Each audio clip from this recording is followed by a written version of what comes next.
Hi, good day. Whether you're joining us today for the first time or not, we'd like to welcome you to the session that we're basically busy with. This is recorded during a live Zoom session. If you are watching this afterwards on YouTube, please be aware that there's options to join us in our actual live sessions as well. And you can inquire with us in the event if you're being interested in that. In the event if you're being interested in professional services with us, we do offer professional services to individuals and companies. And our contact details, as you can see on the screen at the moment, is available for your usage in that aspect. Now, just going into sports mental coaching, and where we're basically looking at the series we're busy with at the moment. In this current series, we've got sports mental coaching in professional sports, and it's estimated about 50 videos long. We are currently busy with the first few key points, and after they're going to break it down into finer points, it will be shorter clips as well, done slightly different than when we started with these.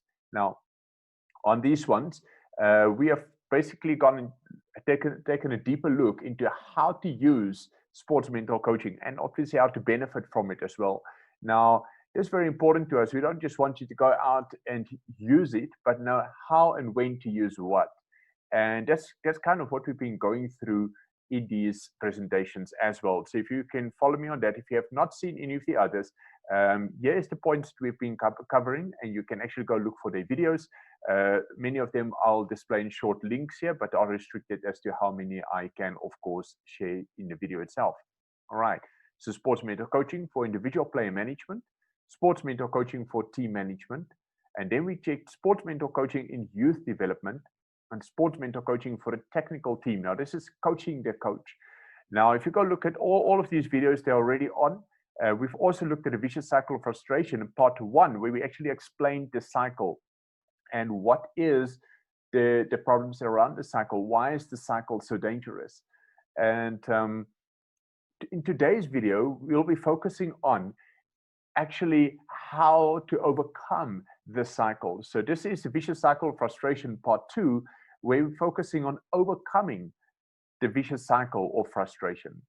And so in the vicious cycle of frustration part 2, we'll be elaborating a lot more on overcoming it, and that is what we're doing today.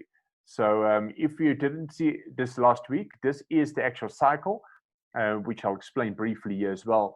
So in this cycle, basically, there's an incident that triggers an emotion that then leads to a negative reaction or emotional reaction, and that in turn decreases your concentration.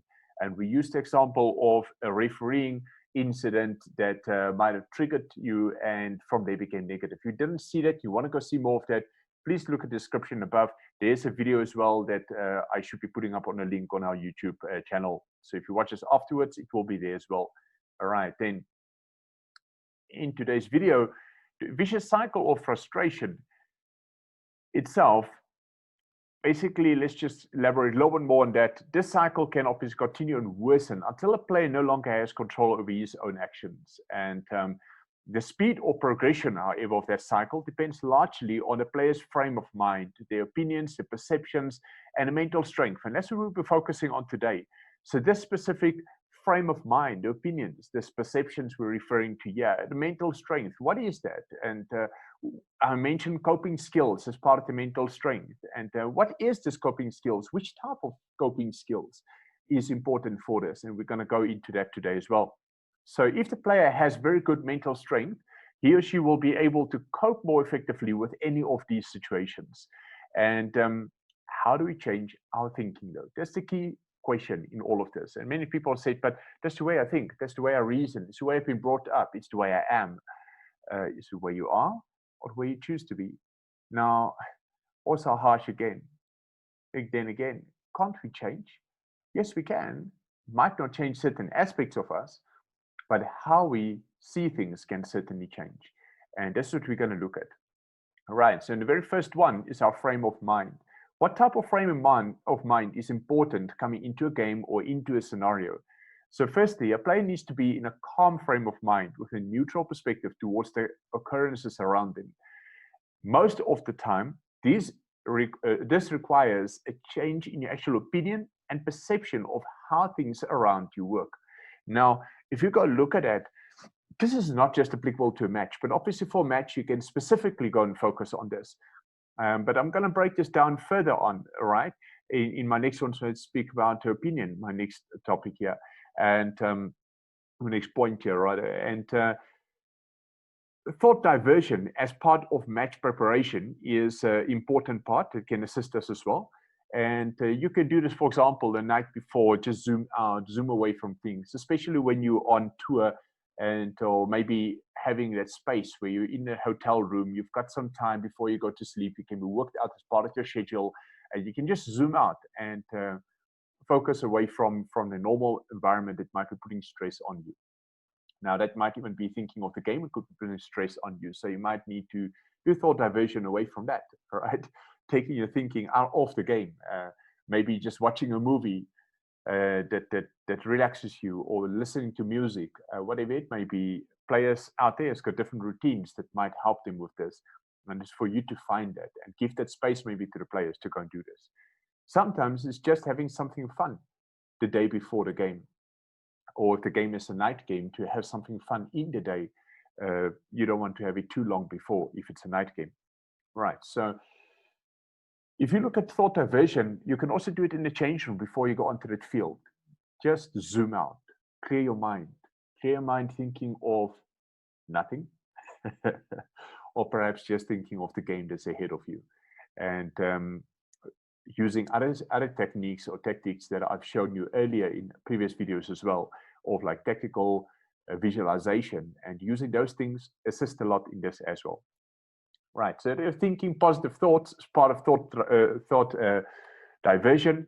And instead of going out there and being consumed by a lot of negative thoughts and negative thinking and or stressful thinking, you're basically having non-stressful and positive thinking as part of your thoughts. And then you've got positive self-talk. When you find yourself going into any negative mode out there, speak to yourself positively, getting yourself back into it, using keywords as well, as I explained in some previous videos, can help a lot as one of our techniques and actual coping mechanisms here. All right, and then taking a deep breath in and out can assist in staying calm as well. So now this is a very important part. I mean, you're out there, you're in a bit of a stressful environment, your thoughts want to run all over, going crazy. So one of the things that's proven it can work quite nicely is that of just going, just literally clearing your mind.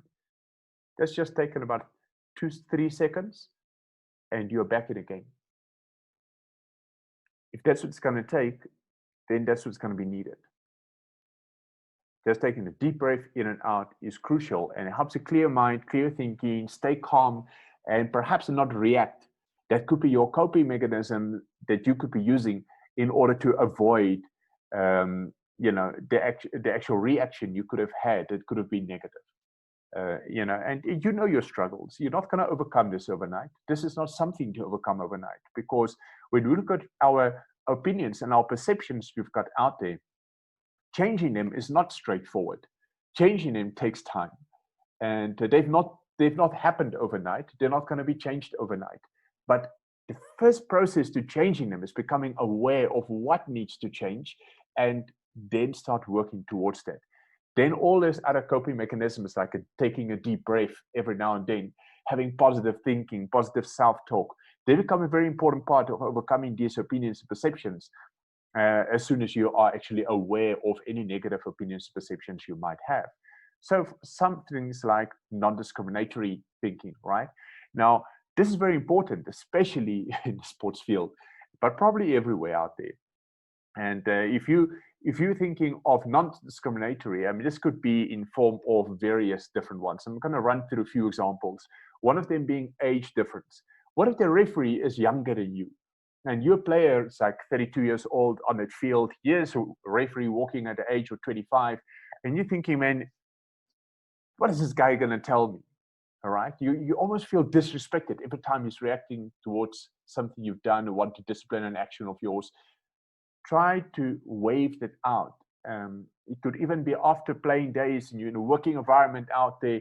The same thing can happen, okay? Where you can find yourself in a position, or you could be an assistant coach just to a young head coach, and you could be an older person. maybe even a 60-year-old assistant coach to a 30-year-old head coach. That could be a difficult situation because you could have been the father of that person who's there, all right, in terms of age gap. So you need to try and not think in terms of age as a discriminatory aspect, that you really need to waive that. Try not to have opinions and perceptions based on age, waive that away, and then focus on the scenario or situation you're in. The next one, obviously, for that would be that of different sexes, right? So you could basically be a female or a male, and now you're there and you're like, okay, and I have perceptions about it perhaps, and how am I going to cope with this? All right. So what if the referee is a woman, all right, or a male referee in a women's game, vice versa, a woman referee in a male's game? It is not easy. It makes things difficult because they're going to tell you what to do, and you might not like it, right? It could be the woman not liking a man telling them what to do as the ref that's out there. And I think that's important, and or even a coach towards player relationships, right? So all of these opinions, perceptions, non-discriminatory standing points is very, very important. Obviously, that of race, one of our big problems out there as well. And most of the time we think of it as black or white, but it goes way beyond that. I mean, it even goes towards clan, all right? In Africa, we've got a lot of different clans out there as well, especially in Africa, I know. All right, I'm sure there's other parts of the world where the same thing happens. So you could have a clan issue where it's just a case of not even race. I mean, to take in South Africa, Afrikaans towards English for a long time in my upbringing, I grew up with them being rather hostile towards each other in thinking. And my parents were fairly neutral, and I was fortunate in that circumstance where they were fighting for a non-discriminatory environment in terms of race and clan and all of this type of thinkings. And that helped me a lot to avoid this non-discriminatory aspect. But there was still a lot in terms of age, right? And I was brought up, you better respect the elderly. You don't talk like this to an elderly. Don't talk like that to an elderly person. And there's respect all for that. I'm totally in favor of you've got to respect the elderly. But there's a difference between disrespecting and correcting. And sometimes a young person needs to correct the older person. And if there's a discriminatory aspect there, now when you're the older person and a young person is correcting you, you might really struggle when it comes to the vicious cycle of frustration. And that might start kicking in for you. So this is a very important part that needs to change, you need to look at. Then another thing, changing from an idealistic thinking process to understanding everyone will make mistakes. It's going to happen. You can't say, oh, well, he's a professional, it shouldn't happen. No, he's going to make a mistake. How frequent he makes the mistake is what's going to change, all right? Not whether he will or will not make a mistake. Even Ronaldo will miss from the 6-yard box at least once a season. It's going to happen. It's mistakes. They're going to happen. The question is how frequent, all right?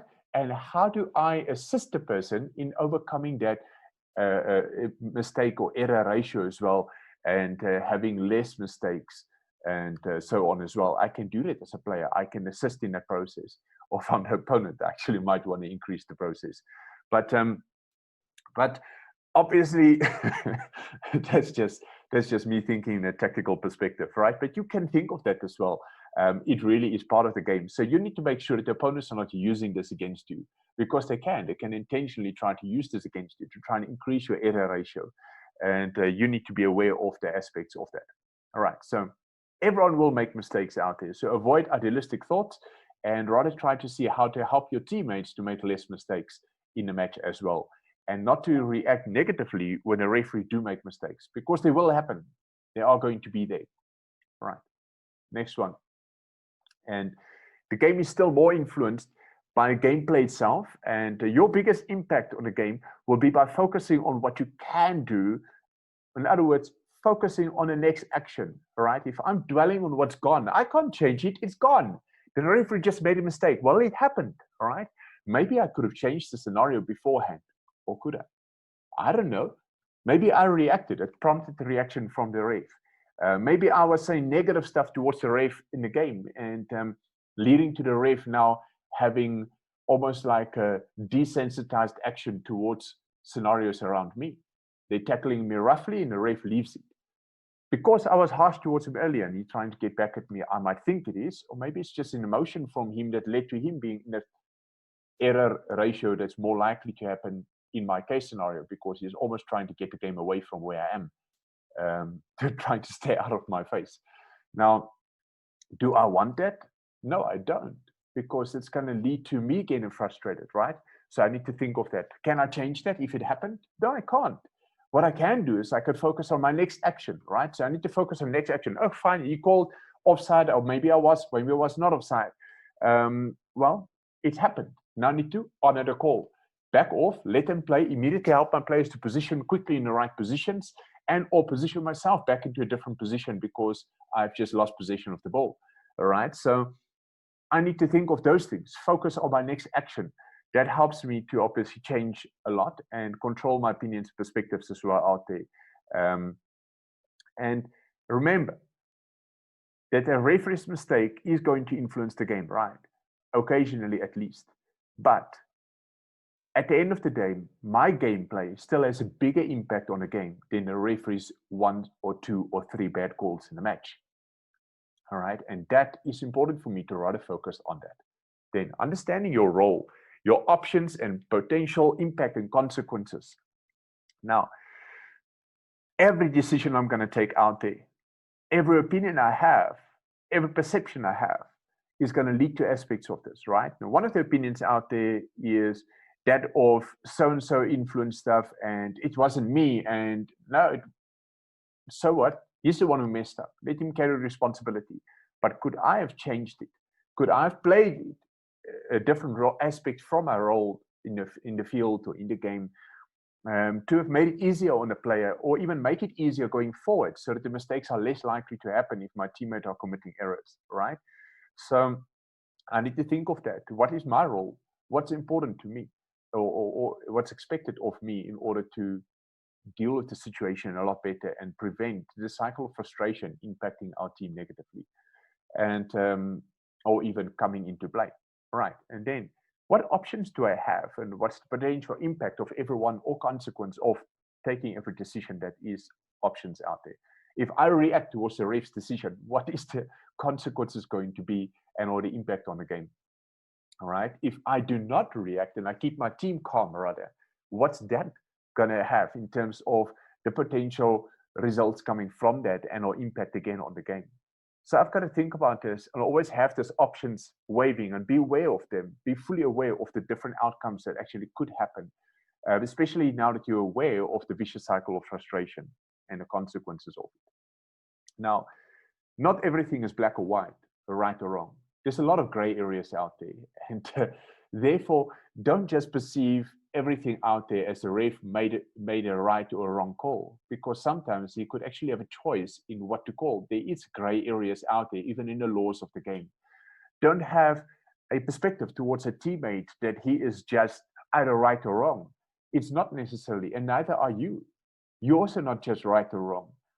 So there's a lot of gray areas out there where there could be more than one right, or there could be more than one wrong. And you've got to think about it. You've got to consider that. And you've got to be having a more neutral perspective towards almost life in order to change your thinking on this. And from that perspective, remember, I might have been brought up in one way, you were brought up in another way. Our set of beliefs are going to be very different. And therefore, there's gray. Can you see the gray? In other words, there's more than one right. There's more than one wrong. And there's stuff that perhaps are not either right or wrong. They could go either way based on how you look at it. So that brings us to our next point. And that basically, obviously, before we go there, just apply fair play and good sportsmanship as well. Opinions, perceptions around this is very important. And if you focus on this, it helps to change a lot. And fair play and sportsmanship also runs hand in hand with perspective. And that's where we're going to focus on a bit now as well. So try to interpret surroundings and or occurrences also from other people's viewpoints. That's one way to help you change your opinion on things as well. Because you start considering the opinions of others, not just as they're not the same as mine, so they must be wrong. Okay? They're not the same or in line with how I was brought up, so they are wrong. No. All of a sudden, you start considering that it could be more than one right. because you started to see things from other people's viewpoints and other people's upbringing as well, and perceiving things a little bit different. And therefore, it also helps you with your discriminatory thinking and all of that as well, for whatever the reason may have been race, may have been, towards age or sex or area you grew up, level of economic status. I don't know. You could have a lot of different aspects actually impacting your perceptions out there, and could lead to discriminatory thoughts. And if you start thinking of things from other people's viewpoint, it changes, right? Put yourself in the shoes with their belief. Remember, it's not putting it's putting you into the shoes with their circumstances, their upbringing, their scenarios they had. Would you have reacted differently? Would you still have been different? And most of the time, the answer is no, you probably would have been the same. Okay. So then you can start even helping or correcting someone if it's needed. But first do this. First put yourself from a different perspective out there to how things are happening. And gain an understanding of different cultures. I could really help myself. And this is interesting, by the way. I actually find it exceptionally interesting to look at different cultures out there and how things have been brought up. I'm in a house where we come from very different cultures, and that you've got to understand. So that helps me a lot. When you have different cultures out there, it just broadens your perspective on life. Because you start seeing things from so many different angles and so many different perspectives and so many different viewpoints, in other words. And that helps to change a lot. Obviously, you've got to have your core part that you choose to follow. But there's a lot of perspectives that you need to understand, and it will help you a lot if you actually get to understand them. All right. So including different opinions and perceptions in how you look at it, how you look at things out there, really help you to understand things a little bit different and actually be more considerate, especially towards mistakes now of a referee, or how a reaction is done out there, whether something is actually supposed to have been, being seen as, man, that person what is over there is very insulting towards me. Maybe it's never meant to be insulting towards you. Or maybe it was intentionally meant to be doing that as a tactical gameplay. And you giving into it is playing straight into what they wanted. All right. Maybe the player intentionally wanted to get, for example, think of Zinedine Zidane being sent off in the World Cup a decade or so ago. All right. But think of him having been sent off in that game and going on to France potentially winning the World Cup, to them not winning the World Cup. Him having potentially been the player of the tournament, which he was even voted for that, to him losing the title because of his reaction on the field that was very unsportsmanship-like. Now, was it sportsmanship-like for that other player? No, but he didn't have a title to give up, right? So those are things to think about, all right? So we need to think about it. So when you're out there trying to think of things differently and consider it, someone might actually apply this as a tactic against you. Stay calm. Remember what I said earlier, having a very calm frame of mind. Try to have that at all times. If your opinions, perspectives are different, you probably wouldn't react the same. So don't expect each individual to be responsible for their own form, but understand also how to influence or assist teammates to increase form. So what is this form that we talk about, right? It's the performance out there.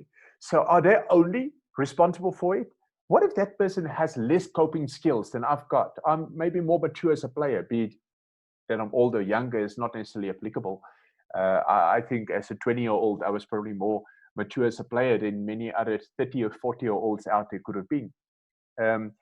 And especially when I go to social games today. Okay, all right. I look at scenarios out there where players just can't cope. They're losing. And I don't say never make a comment towards a ref. I'm the last one to make that comment. As a player, I'm not very, very innocent of that. But my comments are different. Okay, so I'd like to believe that I'm in control of my thinking process, and I also use them tactically frequently as well. So yeah, if you don't like those type of tactics, excuse me for that. But that's in the social environment, right? So you've got to understand it as well, and you've got to think about yourself out there. What are you about? Are you about actually understanding how to use these things, and or see when they are being used, so that you don't get impacted negatively, or you assist your teammate not to be impacted negatively, right? I remember we looked earlier at the consequences and of actions as well. And if you see your team going into a reaction towards something that will have severe consequences, be it they go into a vicious cycle of frustration or whatever, you actually have an option to try and help them. So gain understanding of your and others' emotions as well in the process. So you can also try to help people more effectively. Because if I don't understand why someone is reacting, how am I going to help them? All right. I had a player chasing off a field, refusing to stay on the field. The referee didn't take action against the opponent. Opponent swore him using his mother, but there's more background behind it. His mother was in hospital with cancer at that moment. Now what? If you don't have that background, how are you going to even understand the player's emotions and reactions? He literally ran off the field. We immediately did a sub, trying to gain permission from the ref for the player to come off. We did a sub and did not lose the player on the field, because he would have been sent off if he chased off. It would have been booked with a yellow card, and or could have been sent off a red card. And we obviously tried to prevent that. So in that scenario, what do? So we obviously need to gain understanding of others' emotions as well, to calm him down. He happened to have been a captain on the field, so that was a rather hectic scenario. But because I had an understanding of the background, I could actually assist the player. So try to gain that understanding as soon as possible, especially if you are the coach, like in that scenario, and then you can actually help the player more effectively. Right. Now, when it comes to mental strengths and actually skills or coping skills out there as well, what is that is expected of you that will really help you, that will benefit you? So learn how to impact your teammates positively. That's one of them. All right. That's an actual skill. That's a mental skill. All right. You may not think of it like that, but it's a mental skill. It's gaining that awareness and knowledge as on your teammates and their actual aspects, and understanding how to impact them positively, right? Thinking of their emotions or their opinions or their reactions out there, and what might trigger them or not, is very important. And then learning how to stay calm, and especially in adverse circumstances. I mean, if you go to a game, I mentioned this in one of our other videos, it can get rather hostile, especially if you're not from the country you're playing in. And I take an example in the Champions League continental competitions. You see this so often, where one team go to visit another team and a crowd gets extremely hostile, not just towards the team, but even towards their supporters in the stands. It can be rather hectic. It can sometimes, in some cases, even feel life-threatening. Okay, and how are you going to cope with that? How are you going to feel in that circumstance? It is adverse. It gets hectic.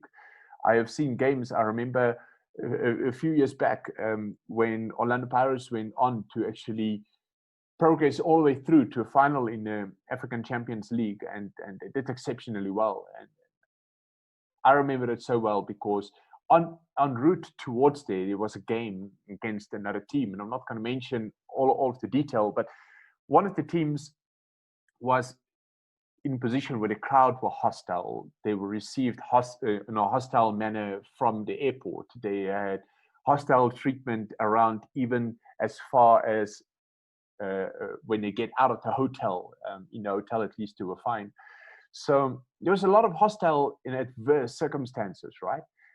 With aggressive people out there. There's banners of intimidating comments. You get into the crowd is shouting chants against you, and you've got to cope with that. You've got to stay calm. And then, to make it worse, the referee goes and give a penalty that perhaps should not have been, just after there was an obvious penalty call that was not given, where perhaps you should have had a penalty given against your opponents. And they faced that. And then the goalkeeper came came out with great mental strength. And it's one thing I've got to give credit to is he came and actually pulled off a brilliant save. Brilliant save. And that is the late Senzo Miyiwa, who later on passed away, unfortunately, tragically so.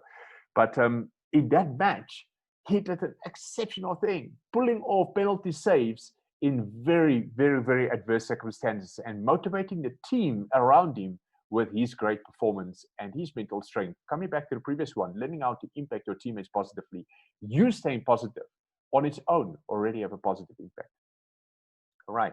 So thinking positive thoughts can obviously improve your sports performance and take you out of any negative space that you're in as well. So constantly think positive thoughts. I can still win this game.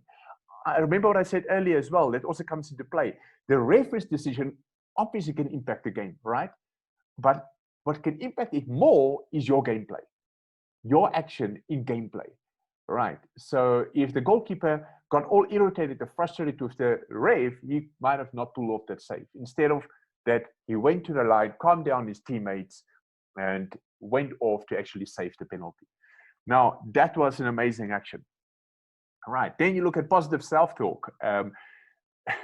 This is so crucial and runs together with the positive thoughts I mentioned earlier, and where you've got to constantly motivate yourself and urge yourself on, and or have specific phrases you might want to use to snap out of circumstance. And then you've got the zone. Now, in the case of the zone, you want to understand that what is this, the zone we refer to?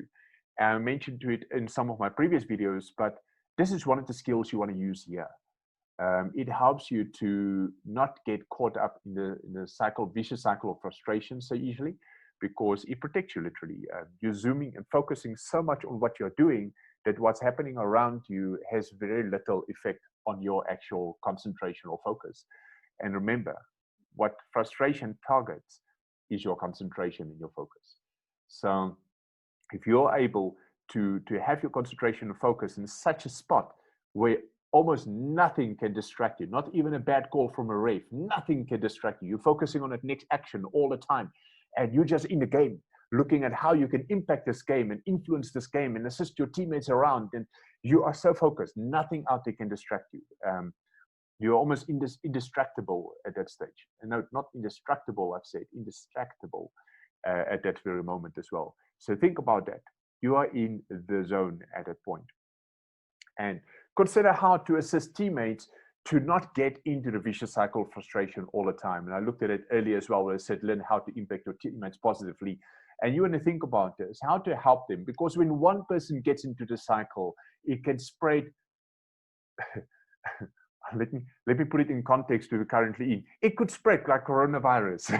Okay, right. But yeah, it can literally spread amongst your team very quickly, to the point where the whole team gets taken out of the game and get really removed out of this game, and you lose track of where you're at, and you can actually lose the game as a result of one player getting caught in a cycle and nobody realizing it, being strong enough mental skills to pull that player out of it before it got bad. Because the cycle repeats itself, right? And get worsened the longer it goes. So if you can snap someone out of it, may it be positive self-talk or keywords that you used out there, that could really be a very key aspect in this scenario. Now, so overcoming this vicious cycle of frustration. Now, when an incident occurs, you basically have either no emotion or a positive reaction, right? So the referee makes a mistake. Let's go back to the referee's incident. Referee commits an error. Instead of me having a negative reaction towards it, I take a positive action, which is that of a responsible one of keeping my players calm, understanding that they might react. I don't react towards the ref's call in a negative way, but instead trying to assist to keep my teammates calm and or my players calm if I'm the coach, and or my technical staff calm around me. And that's very hard to do, even for me. And I know all of these solutions, and it's very hard to do. So wanting to stay calm in this scenario is very important. And yeah, I'll go into that on another topic perhaps. But I mean, there's other things you can do. Instead of shouting at the referee, and I want to get a message to the referee that you need to focus on the game. or that was wrong and we all saw that, I might actually want to encourage the ref, right? And instead of saying, referee, that was such a bad decision, you could say, it's fine, we understand, mistakes do happen. And you walk away from it. Now, what's the referee going to do? Okay, you didn't do anything specifically wrong towards the ref. Okay, so you keep your players calm. You say, guys, stay calm. We all know mistakes happen. Even the ref can make mistakes. And in the instant, you actually gave the ref and your opinion that you believe that his call was wrong, but at the same time, you gave him grace that you're not going to take him on about his call, and you're keeping your team calm. All right, so okay, so things like that obviously makes quite a big impact on the game as well. All right, so and then that of having no or a positive reaction towards that, right? Because if I had no emotion towards that, I could have no reaction towards that. But I could also have a positive reaction if I had a positive emotion attached to that, or the other way around. And my positive reaction, as I just said, is that of keeping my team calm and taking responsibilities. So I could see it as, ooh, this is an opportunity where I need to be focused and responsible right now, helping my teammates. So this is also where your captains are bred. Your best captains have built up these type of skills, and this is such a great skill for a captain to have. But remember what I said before, you need to be a leader regardless of in which position.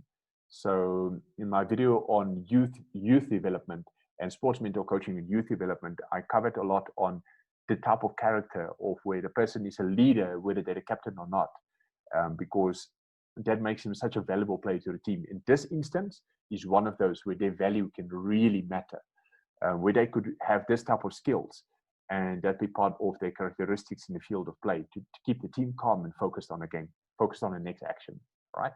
So increased concentration will come from that as well as a result, because they're now being positive towards this, and or simply a no barrier or change in actual concentration. In other words, they're not going into negative and a loss of concentration as they would have had normally. And in that, it leads then to another positive incident, because they now actually had a positive reaction coming out of that, positive concentration increase that might focus coming off this, saying, instead of this alerting me and me getting a negative reaction, it alerts me and I actually become more focused on the game because I'm aware of the potential negative impact. Therefore, I'm now going to have better performance out there because I'm going to have less errors because the concentration is so much higher. Now think about that. How powerful can this be if you can learn how to overcome this? You can go and change your set of opinions and to do everything as we've just covered in today's. Use all of these different aspects and escape and or break free and overcome the vicious cycle of frustration. Now, if you enjoyed this video today, please go ahead and like this and also subscribe to this channel.